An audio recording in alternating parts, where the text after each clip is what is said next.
there's something rather peculiar about the way we go about living. We spend an enormous amount of energy trying to hold ourselves together, trying to maintain this image, this sense of being a solid, consistent, reliable person. We clutch at ourselves as if we were precious cargo that might spill out at any moment. We brace against the world, tighten our muscles, hold our breath, and somehow imagine that this tension, this constant vigilance, is what keeps us whole.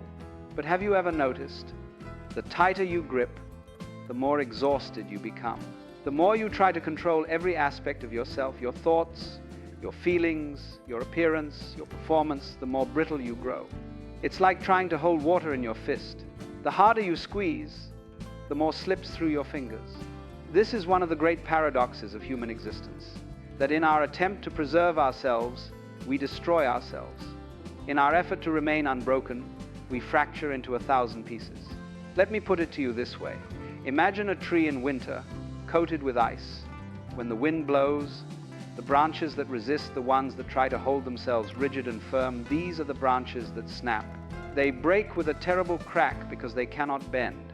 But the supple branch, the one that yields to the wind, that dances with it, that lets go, this branch survives. It bends so far, you think it must surely break. But when the wind passes, it springs back, whole and intact. We are not so different from that tree. When we hold ourselves rigid, when we refuse to bend, when we insist that we must always be together strong, composed, in control, we become fragile.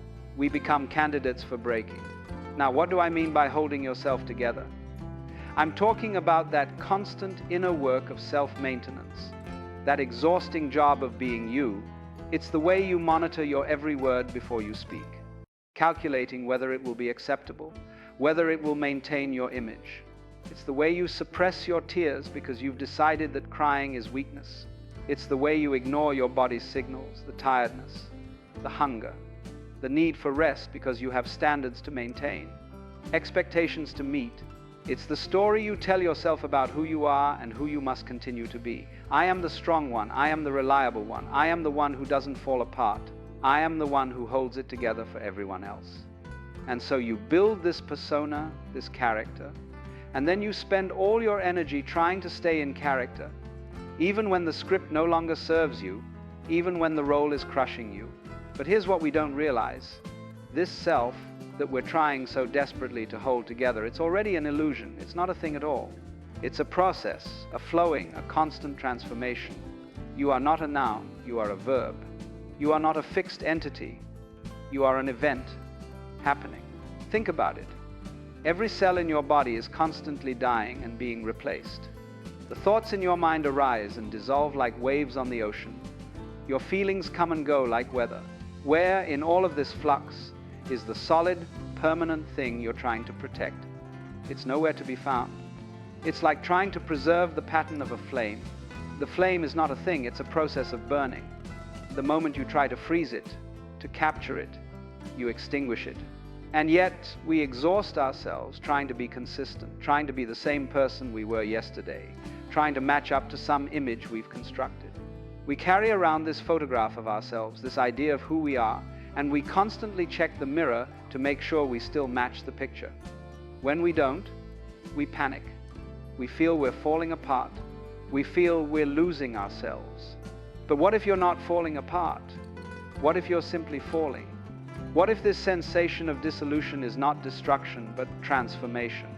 What if the breaking is the beginning?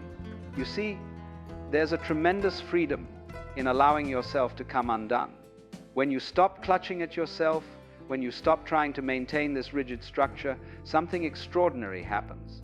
You discover that you don't actually need to be held together. You discover that you are not as fragile as you thought. You discover that the breaking is not the end, it's the opening. Consider the seed.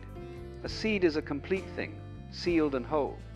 But for the seed to become what it truly is, for it to fulfill its nature, it must break open. The shell must crack. The structure must dissolve. If the seed clutched at its wholeness, if it resisted the breaking, it would remain forever a seed, never becoming the tree it was meant to be. We are like that seed. We cling to our current form, terrified of the breaking, not realizing that the breaking is precisely what allows us to grow.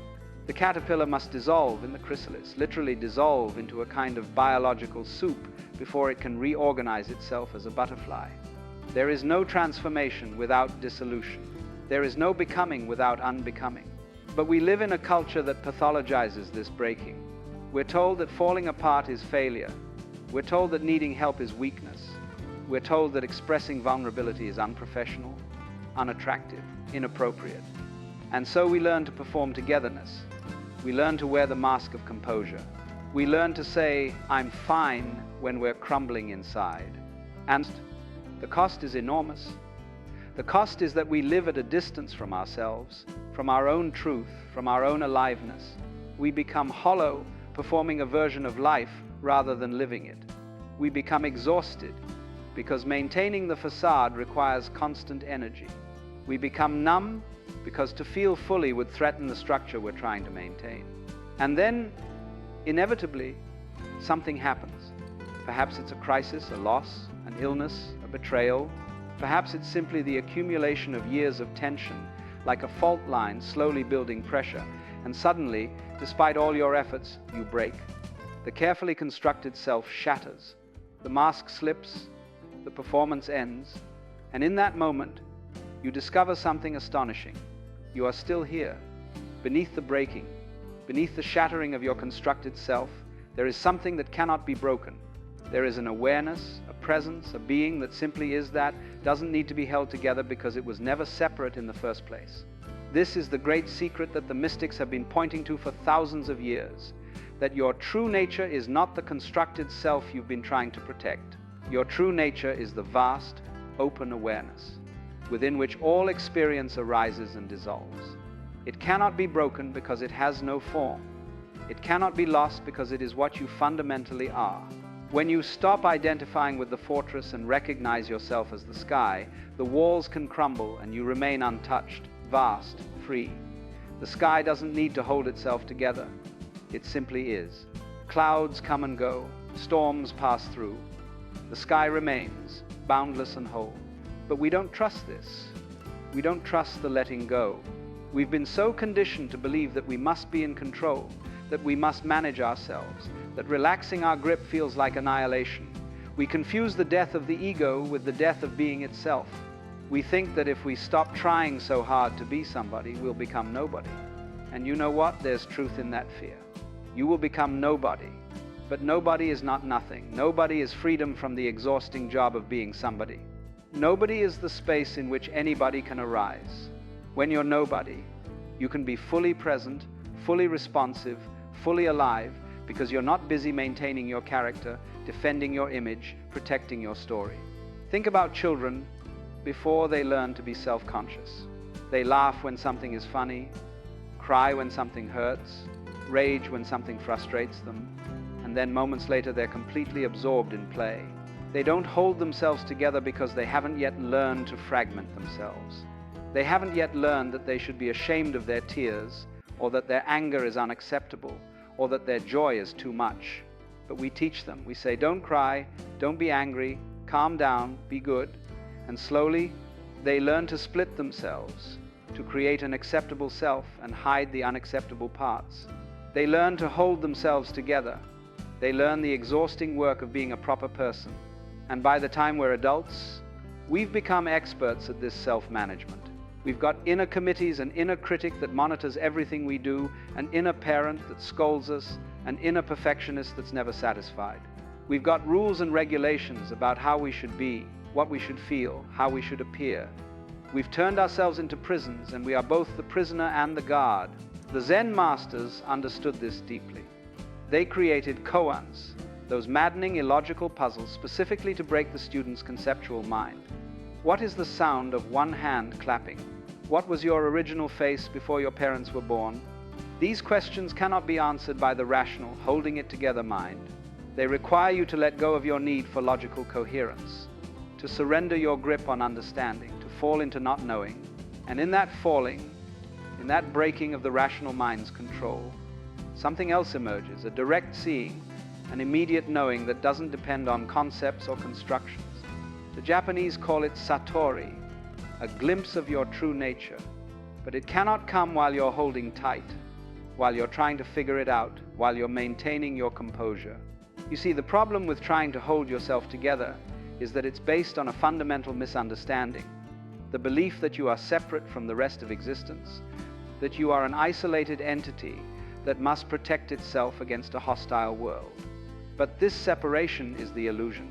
In reality, you are not separate from the world, you are a manifestation of it, a pattern in the universal fabric, a wave in the ocean of being.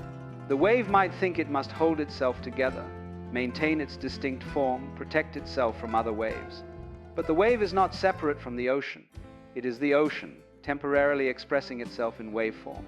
When the wave collapses, it doesn't die, it returns to the ocean, which it never actually left. Similarly, when your constructed self breaks down, you don't cease to exist. You simply return to what you always were, the undivided field of consciousness, the seamless fabric of being. And from that recognition, a much more authentic and effortless way of living can emerge. But here's the strange thing. You can't force this recognition. You can't try to let go, because trying is itself a form of holding on. The very effort to stop efforting is still effort. It's like telling someone to relax. If they try hard to relax, they become more tense. So what's the way through? It begins with simply noticing. Notice how much energy you spend trying to maintain your image. Notice the tension in your body when you're performing your role. Notice the exhaustion that comes from constantly monitoring yourself. Notice the fear that underlies the holding, the fear that if you let go, you'll fall apart completely. And then, perhaps, begin with small experiments in letting go. Perhaps you allow yourself to cry, fully and without apology. Perhaps you express the anger you've been suppressing in a safe and appropriate way. Perhaps you admit to someone, "I'm not okay right now. I'm struggling." Perhaps you stop trying to be impressive and simply be present. Each time you do this, you discover something remarkable. The world doesn't end. You don't disintegrate. In fact, you often feel more whole, more real, more alive than you do when you're performing your carefully maintained act. You discover that vulnerability is not weakness, it's the doorway to genuine connection, both with others and with yourself.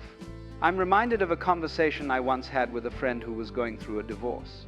She said to me, "I feel like I'm falling apart. I don't know who I am anymore." And I said to her, "Good. Who you thought you were was a construction anyway. Now you have the opportunity to discover who you actually are." She looked at me as if I'd gone mad. But months later, she came back and said, "You were right. I was so busy being the wife, the mother, the good daughter, the successful professional, I had no idea who I was underneath all those roles." The breaking was terrifying, but it was also liberating. I'm finding myself for the first time in decades. This is the gift hidden in the breaking, the possibility of authenticity, the chance to live from your actual nature rather than from a constructed image. But you can only receive this gift if you stop resisting the breaking, stop trying so hard to hold yourself together. Now, I'm not suggesting that you should deliberately shatter yourself or that you should become a chaotic mess without any structure or discipline. There's a difference between healthy structure and rigid control. A healthy structure is flexible, like the bamboo that bends in the wind. It has integrity, but not rigidity. It has form, but not fixation. The problem comes when structure becomes armor, when discipline becomes suppression, when maintaining yourself becomes denying yourself, when the effort to hold yourself together prevents you from actually living, from actually feeling, from actually being. And here's the profound irony.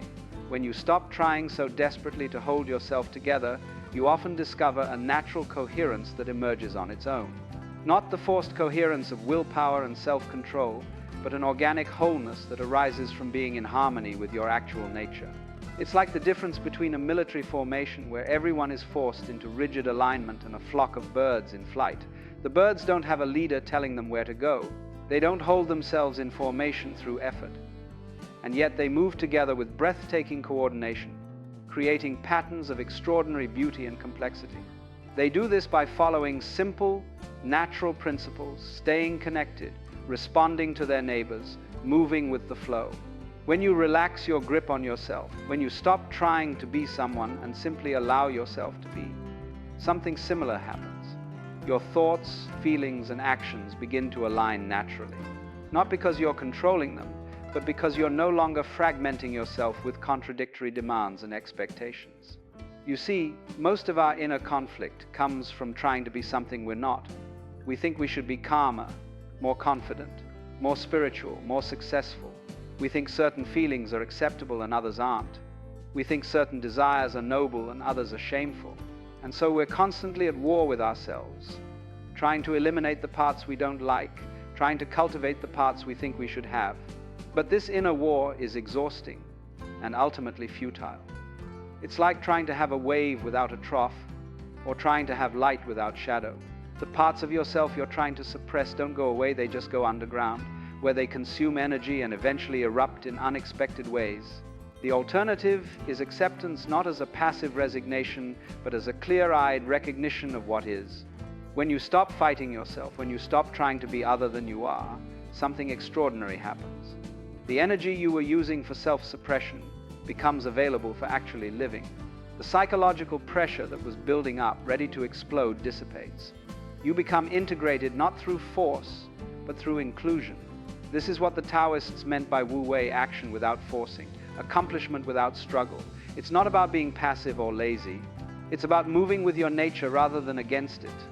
Like a sailor who works with the wind rather than fighting it. The sailor is very much engaged, very much active, but not in resistance to what is. When you apply this to your inner life, it means you stop treating yourself like an enemy that must be conquered. You stop seeing your emotions as problems to be solved, your thoughts as intruders to be expelled, your body as a machine to be controlled. Instead, you begin to relate to yourself with curiosity, with compassion, with interest. Oh, I'm feeling anxious. Isn't that interesting? I wonder what that's about. Not, I shouldn't be feeling this. I need to make it stop. What's wrong with me? Do you see the difference? One approach creates tension and resistance. The other creates space and possibility. And in that space, transformation happens naturally. When you stop resisting your anxiety and simply observe it with interest, it often dissolves on its own or reveals the message it was trying to convey. When you stop suppressing your sadness and allow yourself to feel it fully, it moves through you like weather, leaving you clearer than before. When you stop judging your desires and simply acknowledge them, you can make conscious choices about which to follow and which to release. This is the paradox of change. You can't change what you don't accept. As long as you're fighting yourself, you're stuck. The very act of resistance creates the persistence of what you're trying to change. But when you accept what is not as final, but as the current state of affairs movement becomes possible, it's like being in quicksand. If you struggle and thrash, you sink deeper.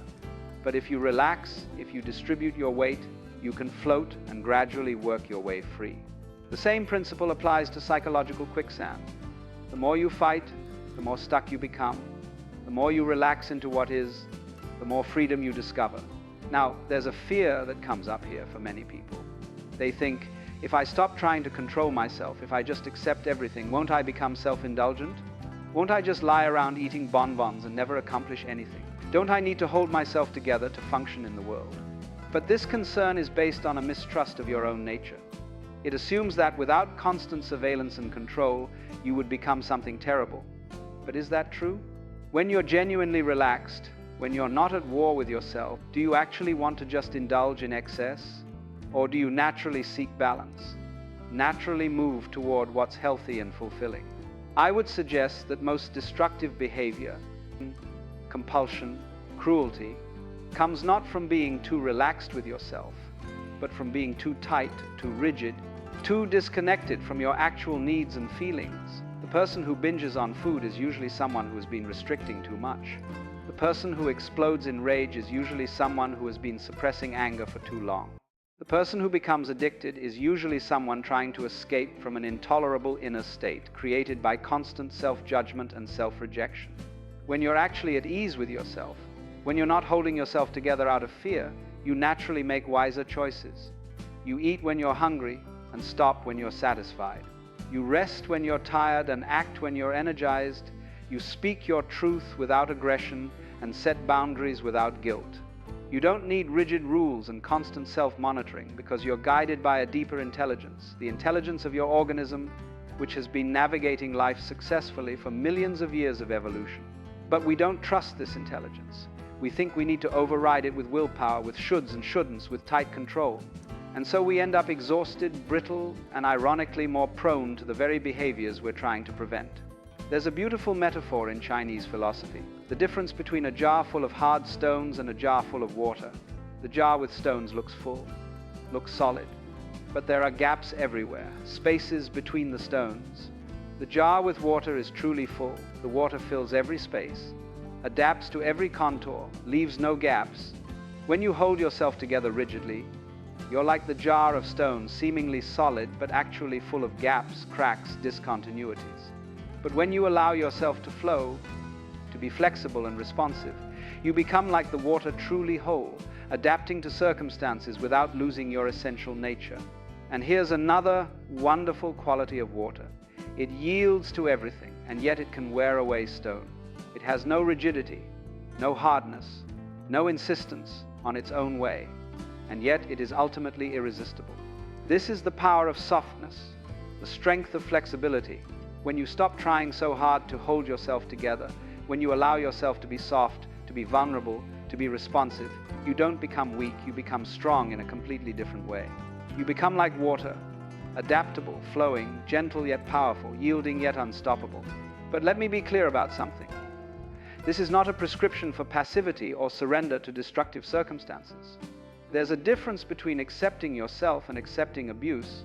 There's a difference between flowing with life and being a doormat. The water I'm describing has power. It carves canyons, drives turbines, sustains all life. It's not weak, it's responsive.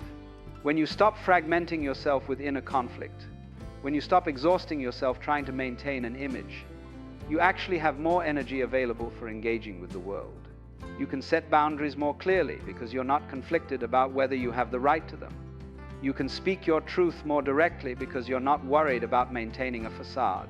You can act more effectively because you're not hamstrung by self-doubt and self-criticism. This is the great secret that the holding it together approach misses. True strength comes from integration, not from suppression. When all of you is moving in the same direction, when your thoughts, feelings, and actions are aligned, you have tremendous power. But when part of you is trying to go one way while another part is trying to suppress it, you're divided against yourself. And a house divided against itself cannot stand. Think of it this way. Imagine trying to walk with one leg while holding the other leg back. You'd expend enormous energy and go nowhere. But when both legs work together, moving in natural alternation, walking becomes effortless. The same is true of your inner life. When you're accepting and integrating all aspects of yourself rather than suppressing and fighting them, life becomes less effortful, more flowing, more alive. Now, I want to address something that often comes up when we talk about letting go and not holding yourself together so tightly. People say, but I have responsibilities. I have a job, a family, commitments. I can't just fall apart. Other people depend on me. And this is true. You do have responsibilities. But here's the question. Are you more effective in meeting those responsibilities when you're tightly wound, suppressing your feelings, exhausting yourself trying to maintain a facade? Or are you more effective when you're integrated, present, responsive to what's actually happening? I would suggest that much of what we call responsibility is actually performance. We're not truly present with our children. We're performing the role of the good parent. We're not truly engaged with our work. We're performing the role of the reliable employee. We're not truly connecting with our partners. We're performing the role of the devoted spouse. And this performance is exhausting because it's not real. You're spending energy maintaining an image rather than simply being present and responding to what's needed. And paradoxically, the performance is often less effective than genuine presence would be. Your children don't need a perfect parent who never breaks down. They need a real human being who can be present with them, who can model authenticity and resilience. Your employer doesn't need a robot who never has needs or feelings. They need a whole person who can bring creativity, engagement, and honest communication to their work. Your partner doesn't need you to be endlessly strong and composed. They need you to be real, vulnerable, available for genuine intimacy. When you let go of the performance, when you stop trying so hard to hold yourself together, you become more available for actual relationship, actual work, actual life. You're no longer hiding behind a mask, no longer defending a territory, no longer maintaining a position. You're simply here, present, responsive. And strangely enough, this often means you're more stable, not less, because you're not brittle. You're not holding yourself rigid against the winds of change. When difficulties come, and they will come, you can bend, adapt, respond. You don't shatter because you were never depending on a rigid structure for your integrity. Think about a martial artist. The novice tries to meet force with force, tensing their muscles, resisting their opponent. They tire quickly and are easy to throw. But the master stays relaxed, flowing with their opponent's energy, redirecting rather than resisting. They appear to do nothing, and yet they're completely effective. This is because they're not fighting reality, they're dancing with it. Life is your opponent in the dojo. You can meet it with tension, resistance, holding yourself rigid, or you can meet it with flexible strength, responsive awareness, integrated presence. One approach exhausts you and makes you brittle. The other keeps you available, fresh, effective. I'm reminded of a story about a monk who was renowned for his equanimity. A visitor came to test him, to see if he would lose his composure. The visitor insulted him, challenged him, tried to provoke him, but the monk remained calm and kind. Finally, in frustration, the visitor asked, "How do you do it? How do you stay so calm when I'm trying to upset you?" The monk smiled and said, "If someone offers you a gift and you don't accept it, to whom does the gift belong?" The visitor thought for a moment and said, "To the one who offered it." The monk nodded. "Just so. If I don't accept your anger and insults, they remain with you. I am simply here." This is the freedom that comes from not holding yourself together in that tight, defensive way. You're not constantly protecting yourself, defending yourself, maintaining yourself. You're simply here. And when you're simply here, life's difficulties can pass through you without destroying you, like wind through a grove of bamboo. The bamboo bends almost to the ground in the storm, but it doesn't break. And when the storm passes, it springs back up, undamaged. If the bamboo tried to hold itself rigid, tried to resist the wind, it would snap. But by yielding, by letting go, it survives. Now, you might be thinking, this all sounds lovely in theory, but how do I actually do this? How do I stop holding myself together when I've been doing it for decades? When it's become automatic, unconscious? And this is the right question. Because understanding is not enough. Intellectual appreciation of these ideas doesn't transform your lived experience. So how does the shift happen? It begins, as I said earlier, with noticing. You can't change a pattern until you become aware of it. So start paying attention to the moments when you're holding yourself together. Notice the tension in your shoulders when you're trying to make a good impression. Notice the tightness in your chest when you're suppressing tears. Notice the exhaustion that comes from performing all day. Notice the relief you feel when you're alone and can finally drop the act. Just notice, without judgment. You're not trying to fix anything yet. You're simply becoming aware of what's actually happening, rather than living on autopilot. As you notice, you might also begin to ask yourself, what am I afraid will happen if I let go? What am I trying to prevent? Usually there's a fear beneath the holding. Fear of judgment, fear of rejection, fear of being seen as weak or inadequate or too much. These fears are often rooted in early experiences, in messages we received about what was acceptable and what wasn't. You don't need to psychoanalyze yourself extensively, but it can be helpful to bring these fears into awareness, to see them clearly, because when you see them, you often realize they're based on outdated information. The danger you're protecting against may not be present anymore. The rejection you fear may not be as catastrophic as you imagine. The judgment you're avoiding may not even happen, and even if it does, you can survive it. And then, gradually, you can begin to experiment with letting go. Start small. Maybe you allow yourself to express one honest feeling to a trusted friend. Maybe you let yourself rest when you're tired instead of pushing through. Maybe you say no to something you don't want to do instead of automatically agreeing. Each time you do this, pay attention to what happens. Usually the catastrophe you feared doesn't materialize, and something else happens instead. You feel more real, more present, more alive. you feel the relief of not having to maintain the performance. You feel the energy that becomes available when you're not at war with yourself.